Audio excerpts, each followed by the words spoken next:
Like many of you watching this video, I've made a decent amount of money from credit card points and miles. I've used a lot of the benefits, but soon all of that could be coming to an end. This is because Congress is right now voting on a bill to eliminate all the funding for popular credit card reward programs, and this includes your cash back and travel points. Now, this bill here is called the Marshall-Durbin Interchange Bill, and it's named after two senators, Dick Durbin of Illinois and Senator Roger Marshall of Kansas. So this bill was first introduced back in July of 2022, but it's finally underway and there is a chance that it could pass. If this bill passes, large retailers could process credit card transactions based solely on what is cheapest for them without regarding any value of consumer rewards and other benefits. This bill could also reduce the credit availability that people like us have because credit card companies would begin to make less on those interchange fees, which is at 1 to 2% that retailers and merchants have to pay to the credit card companies whenever we swipe our card. Now, if you guys are followers of this channel, you'll know what interchange fees are, but I know it's a little confusing, so let me break it down easier here. So say as an example, I go to Starbucks, I go ahead and use my Bilt MasterCard, I swipe my card.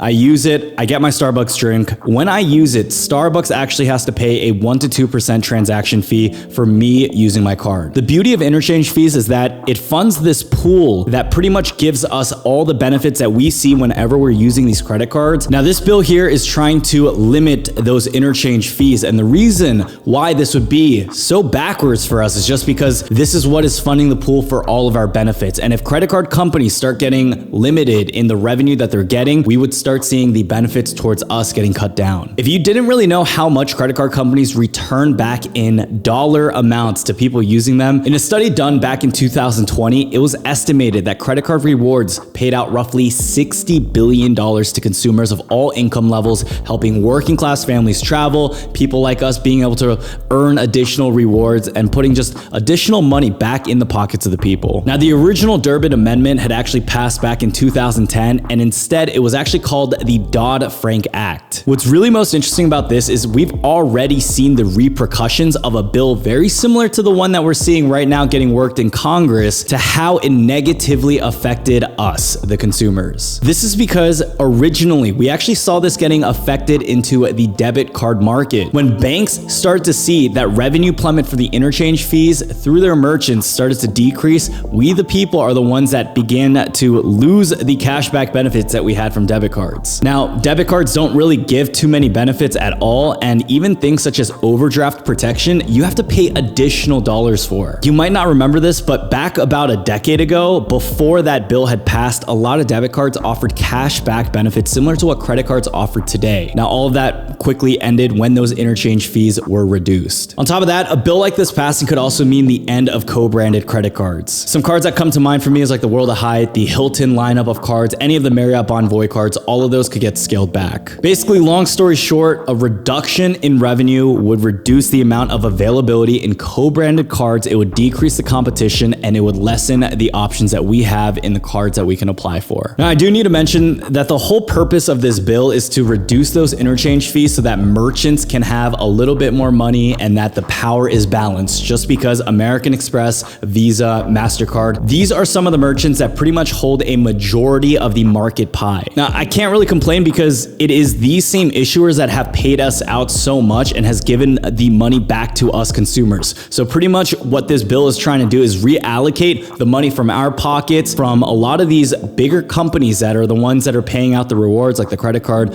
merchants to the retailers. There's a false hope right now that if this bill does get passed and then money starts going back into some of the bigger retail companies like Walmart, Target, Amazon, is that they would pass along those savings to us. But we've seen historically that a lot of the nation's largest retail and e-commerce platforms end up just pocketing the savings and they just increase their price. At the end of the day, it would be us consumers left with higher prices that we're paying on goods and less credit card rewards. Now, out of all that, ladies and gents, I do need to mention that there is still some good news. There is still some light at the tunnel because this is not the first time credit card rewards have been under threat. Even back in 2017, I had found an article published by Forbes titled "Credit Card Rewards rewards come under threat, so long cash back. In here, they talked about the same issue where there's this battle over interchange fees and how the competition set by Visa, MasterCard, and American Express was still under fire. Going to the question that is probably on everyone's mind, Brian, can credit card reward points disappear? And if so, what do I do? Should I cash them out now? Simple answer, yes. Yes to the part that credit card rewards could one day end, but I wouldn't cash them out just yet. Although this could happen in the future, the chances of this happening is still fairly slim in my opinion. With Republicans currently in charge, I do think that we have a bit more protection over this bill not getting passed, but you never know what could happen until it's too late. This video here is more of an awareness and wake-up call to realize that this stuff has always been under dispute. If you ever thought credit card reward points are too good to be true, the cash back you earn is too good to be true, it might just be so. There are always going to be these forces acting against it where they're trying to take away these type of benefits that have helped so many people and changed the lives of thousands upon thousands. Now, there's nothing that I need you guys to do in this video other than to have awareness about this. Tell your local lawmakers to oppose the Durbin-Marshall credit card routing bill. Share this video with people so that there is more awareness. And remember, that's what it starts with, awareness, because I almost guarantee not many people know what's actually happening underneath the scenes. I also found a few websites that you guys could also learn more in just how you could support being against this type of bill. There's a website called votervoice.net where you can compose your message to the US senators where you can oppose this type of legislative action.